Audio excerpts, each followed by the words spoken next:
The first thing that drew me to Billy Strayhorn is his piano playing. He, as a child, discovered the piano and discovered his passion. He spent his entire childhood, which was a really hard one, poverty, abuse, just sort of being born into a world where he didn't belong, finding music as his refuge. He made his debut still in high school playing the Grieg Piano Concerto, and if you read the reports of that performance, it was really extraordinary. He was a major talent. Obviously, the world was not ready for a black classical pianist in the early 1930s. And so he did, what he had to do and move towards other kinds of music to make a living and make a life.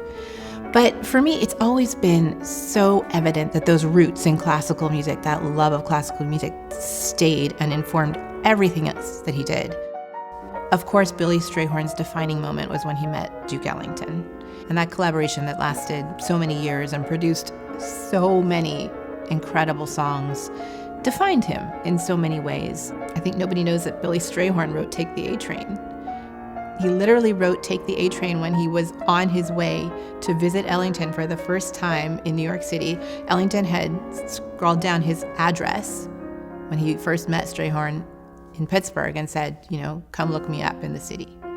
And so Strayhorn writes this tune that are basically the directions that Ellington gave him to take the A train to his house on Edgecombe Avenue. And, that becomes Ellington's signature song. I think it's so fascinating that those two found each other because Ellington, too, had this interest and passion and curiosity and musical sensibility that absolutely transcended genre. And his quote is sort of one of my mottos that I live by. There are two kinds of music, good music and the other kind. To bring Strayhorn into the symphony hall, to put the full forces of the orchestra behind these songs, to me, it's really just this fulfilling of his first vision for his life and his musicianship. And I'm so glad that we can do it.